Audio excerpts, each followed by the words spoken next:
Yeah, what is up, boys and girls, ladies and gentlemen? My name is Avnish Hegde, and we're, of course, going to be doing a little review in terms of the day two proceedings from Chattogram between Bangladesh and India comfortably in the driver's seat after their performance with the ball, some would say with the bat as well, them kind of getting over 400 and psychologically, that's always good. Now, what else is good is my good old colleague, Gurkirat, who joins us right now. Gurkirat, one word to sum up the day, according to you.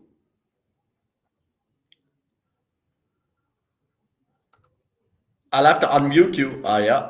Go on. I think it would be fair to say that this was to some extent Kuldeep's day because he batted really well. And, it wasn't your typical number nine coming in and slogging. He was actually putting a price on his wicket. When Mehdi Hasan Miraz was bowling, he was trying to play inside the line so that he could protect his stumps and the pads. And he was happy to get beaten on the outside, but didn't really get beaten that much. And then he played a reverse as well, so he batted well.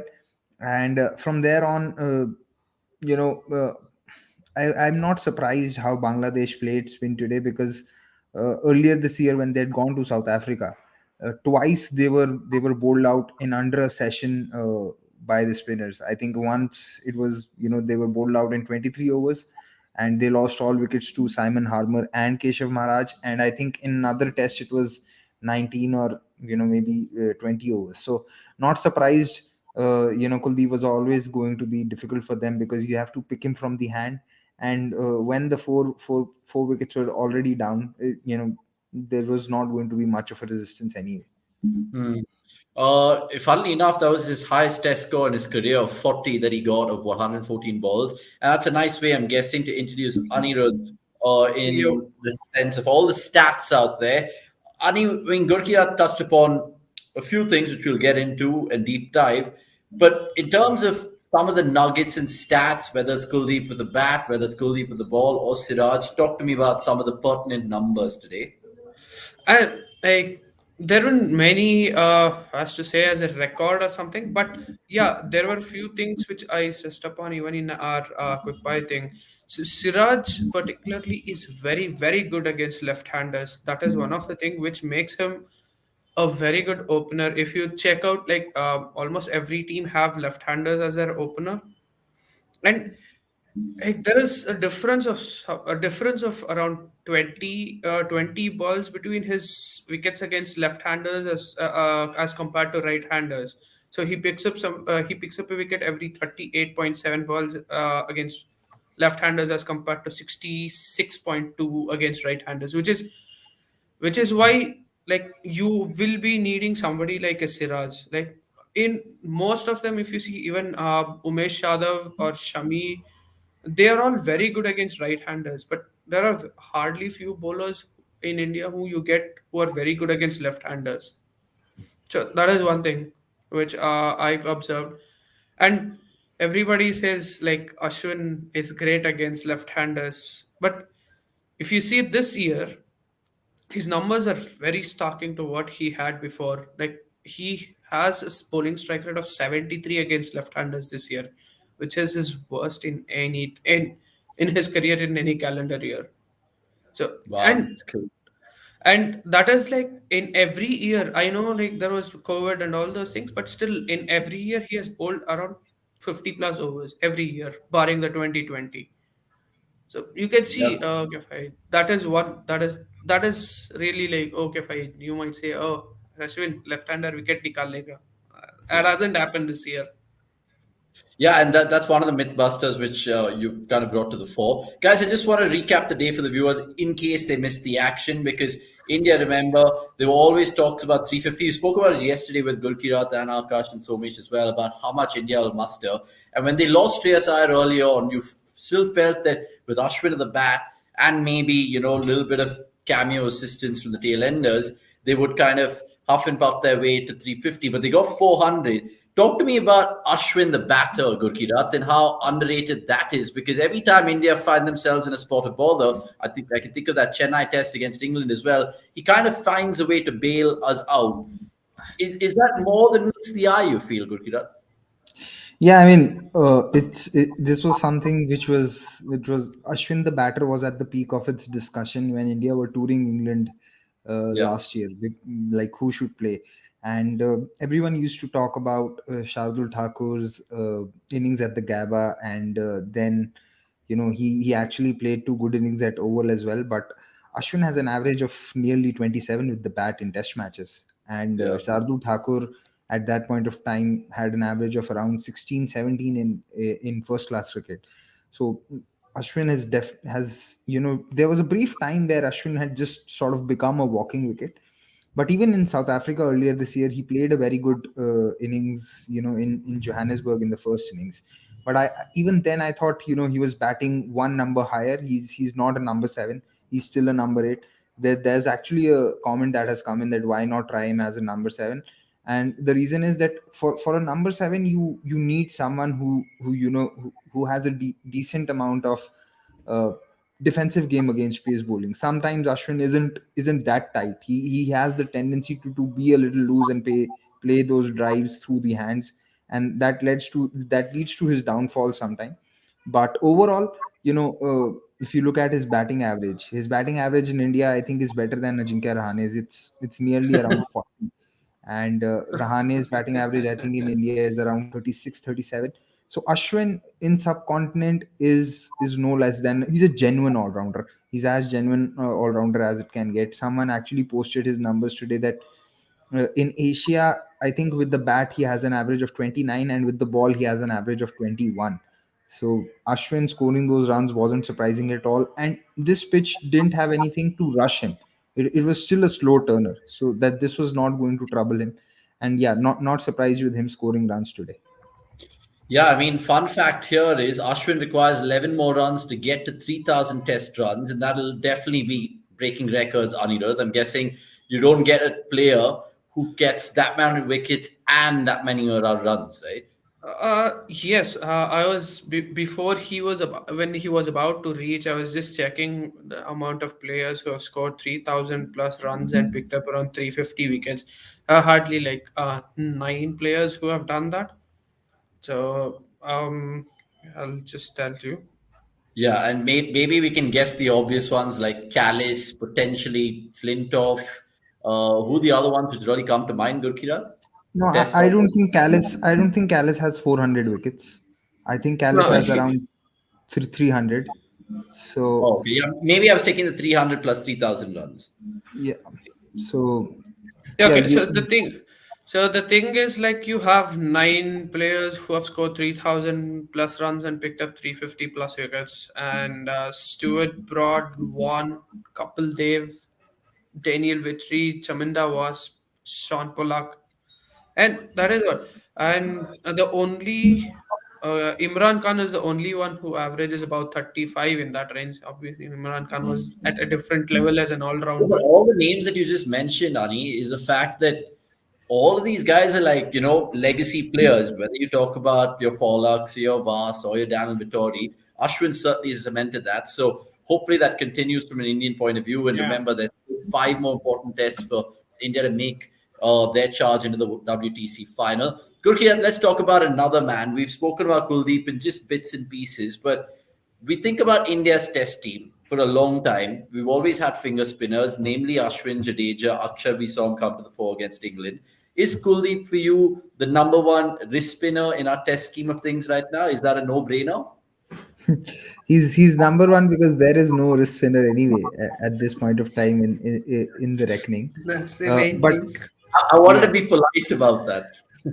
but yeah, I think we even though it was a good performance, but I don't think this performance is still worthy of putting him ahead of Ashwin, Jadeja, or Akshar he can't play ahead of them in the 11. Is that because Uh, they can bring something with a bat?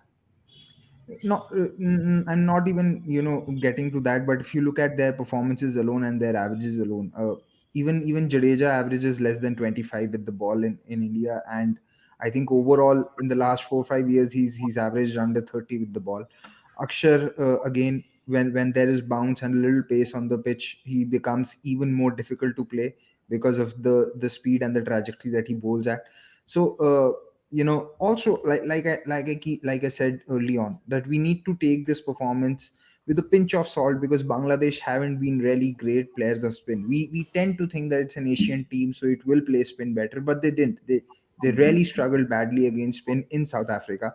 So we will have to wait and see more of Kuldeep, and especially uh, on pitches on pitches where maybe batting is a little more easier, because I think that is where the test will lie. uh, and in different situations today, he was definitely helped with the 4 wickets up top. He was actually, you know uh, I thought that Bangladesh batters were not playing him from the hand. They were relying on the pitch, on the slowness of the pitch to play him. And the one dismissal that tells me that happened was Mushfiqur Rahim's LBW, because he really he played the wrong line. And Yeah. even there was another LBW call that umpire had given, umpire's call, which India reviewed, and it eventually stayed on the on-field call. So he was bowling well, but I don't think that, just on the basis of this one performance, we can say that okay, he becomes a sure shot starter for the test matches versus Australia, earlier next year. Yeah, I And mean, it's a good point that you made. Anya, answer me this. What do you think the team management is telling someone like Kuldeep Yadav right now? Because he seems like he's a perfect backup spinner in all three formats, if you look at it. I mean, he's been named in the T20 setup, even though he didn't get a game. ODIs, we know what he can bring to the fore. We saw that in the 2019 World Cup. What does he really need to do to make, a place into the starting 11, you feel? see, the thing what I have observed in Kuldeep Yadav is once when you're bowling in outside subcontinent nations, the speed which he bowls now is predominantly fine, because you get some rip off the pitch as well. So if you're bowling at around 75, 79, 80, and in somewhere around England, you'll have the assistance from pitch. But when you're playing in India or in Asia, you get very slow turners, and on those slow turners, if you're bowling much slower, only teams which do not pick from hand tend to suffer. As somebody else, somebody who can pick it from the hand, even if it is turning alarmingly, it's very easy for them because they will have the time. In India, when you're playing, like even if you take the upcoming Australia series, you're playing on dry rank turners which are very slow. Maybe Ahmedabad is the only pitch where you might get some pace, but it's not guaranteed that you'll be getting pace. Nagpur, Chennai, or maybe even No, Delhi, they're not playing in Chennai. Delhi. So, okay, Nagpur, Delhi, Nagpur, Delhi, Dharamshala, Dharamshala, and and Ahmedabad. Ahmedabad. Ahmedabad. So these are very slow tuners. Even if they don't pick it up from the hand, even if you're bowling on the length, they have loads of time to go back and adjust to the spin. If India ever want to play four spinners, right? If Yeah, India ever that want is to what. play four Will there be a spinners, time for that? That is not going to happen. I mean, yeah, no, name no, one pitch right now which will be for spinner pitch. Chennai, maybe? India Ahmedabad? not playing a test match at Chennai, I No, know. but I would say Delhi. see, If yeah, Delhi is the kind of pitch where, yeah, I mean, the kind of bowling attack that I was saying can make sense. If India ever play four spinners, the four spinners that I like to see, especially if it's a slow turner, is uh, is Ashwin, Jadeja, Akshar, and Sundar. Because it's a slow turner, I will probably not have Kuldeep, because what Sundar brings as a spinner is the extra bounce, and we saw Yeah. that in the ODIs as well. We saw that in New Zealand as well. Uh, Delhi might just turn out to be. That'll be a record of some sort, right, Gurkirat? The fact that we've never ever played four spinners, I'm sure. Like four frontline spinners.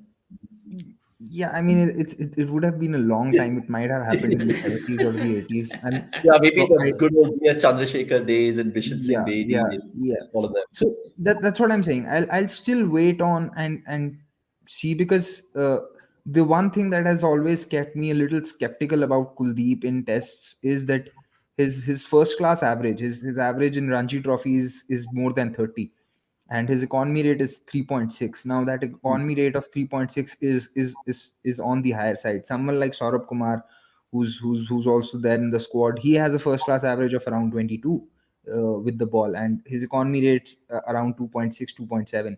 So I'm still, I wouldn't still say that, yeah, I'm I'm convinced, or it's something that that Kuldeep becomes ahead in the pecking order for me, from the three spinners that I mentioned. But yes, it's a good performance nevertheless. Hmm. Guys, there's a lot to, of course, look forward to tomorrow, day three. They always say is the moving day. Sorry to be all cliche, but it's a question that I was going to ask both you guys, and it comes in the form of Surya Sesha, who says India may not enforce the follow-on since they might want to avoid batting last. Given how Bangladesh have struggled with the bat, though, should India go for it, or should they have at least think about that option tomorrow? Gurkirat and then Anirudh. For me, this answer depends upon the forecast. If the forecast for days 4 and 5 is pretty much clear, then India could look to bat.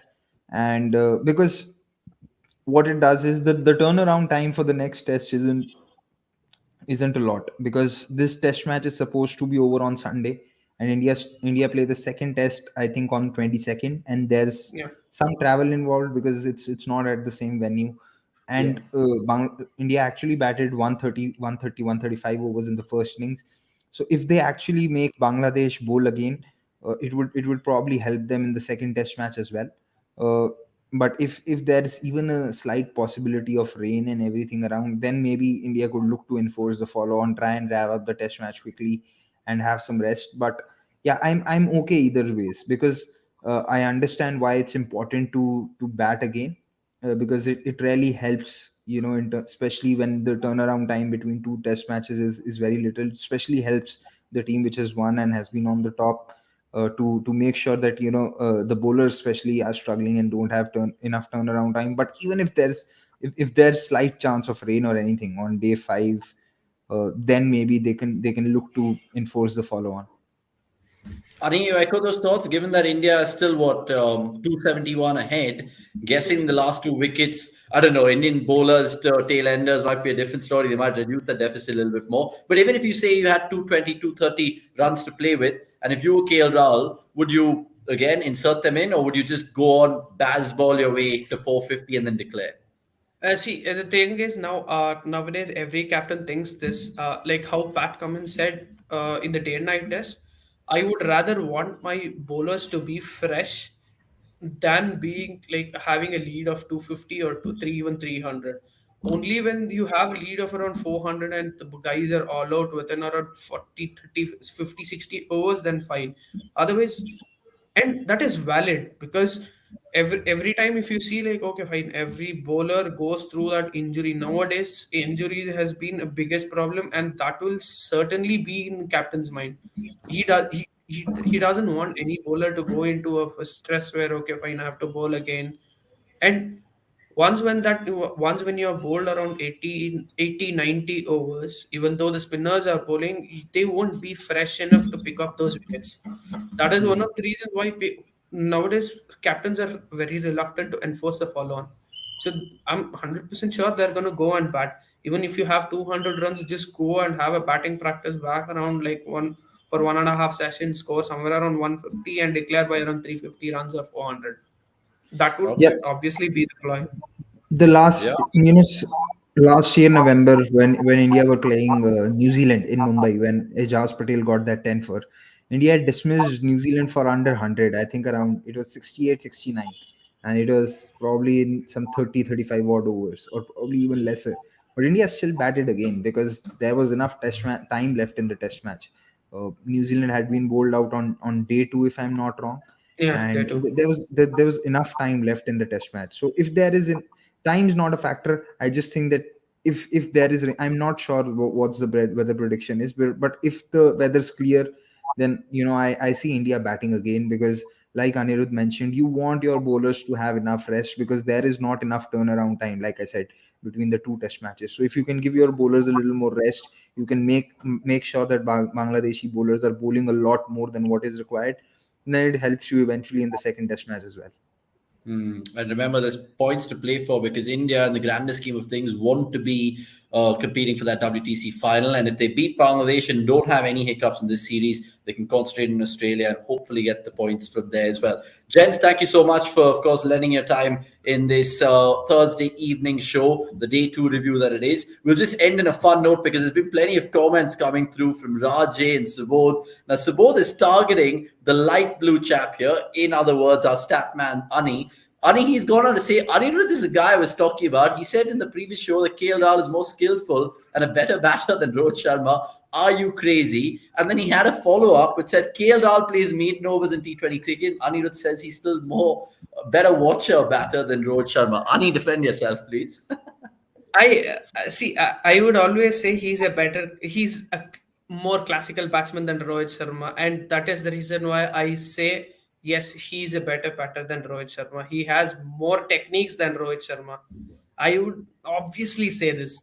I know Yeah. he's very lazy and elegant, but there are very few players. I always stress on this point. There are very few players whom I would love to go and watch, giving and feel this is worth the money, and that is Virat Kohli and KL Rahul.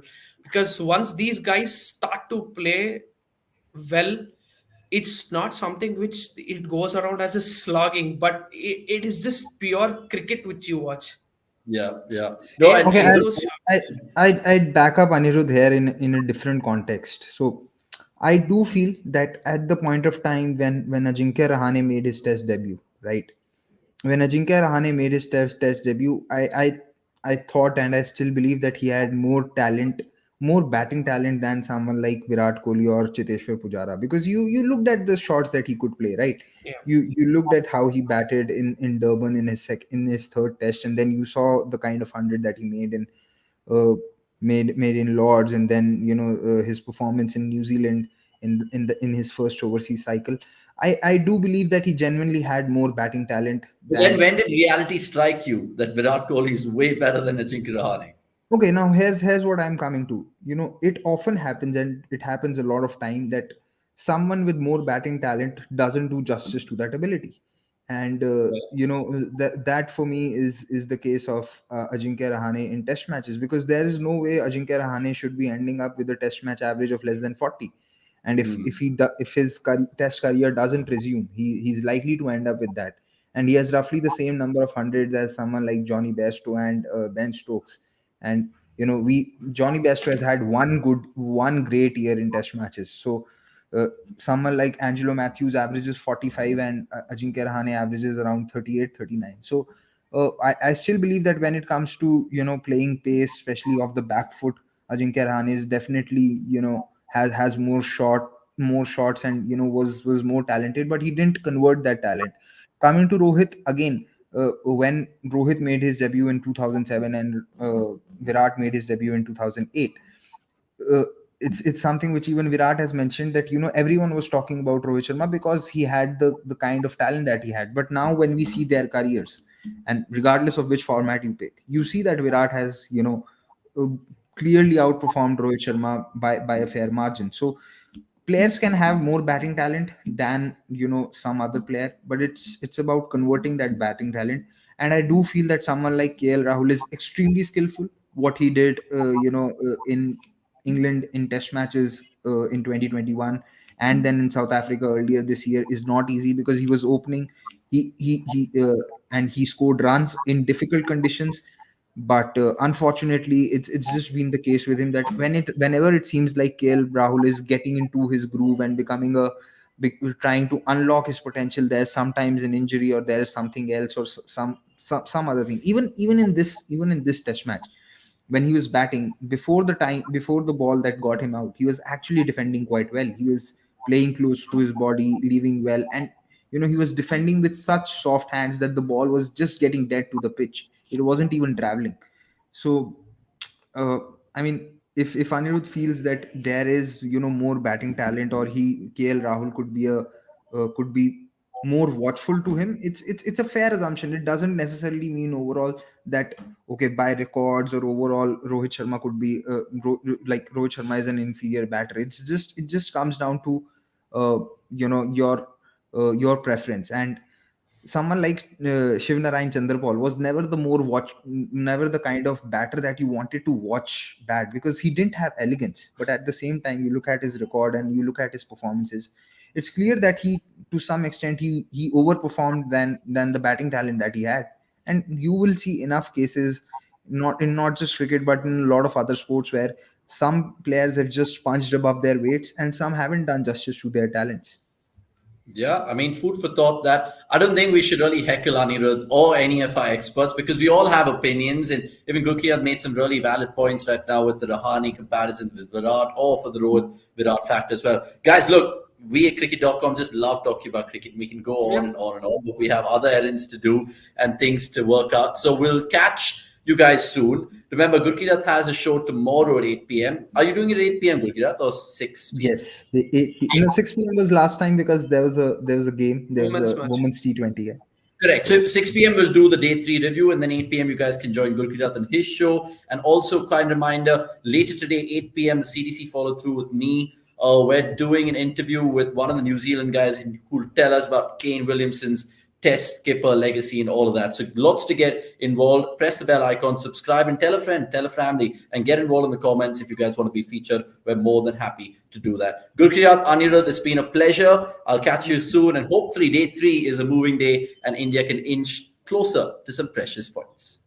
You. Right, always fun to talk to our boys and just have a lot of things discussed and debated, whether it's opinions or stats or what we saw transpire in Chittagong today. It's been fun. It's been brilliant. My name's Avnish Hegde. Remember, 8 p.m. we're putting out that Kane Williamson interview. Check it out and you guys will have a lot of fun. Saturday, we're doing the women's cricket watch along at 7 p.m. So there's lots to look forward to in the next 3-4 days before the big IPL auction. I was going to say retention day, but IPL auction, that's going to be something as well because we've got some crazy plans for you guys indeed. I'm Abhi Shagde. It's time to say goodbye. We'll see you soon. Have a beautiful evening wherever you are. Keep warm, sip the tea because the winter is in full flow and you'll take my word for it. I bet you that. See you. We'll see you soon.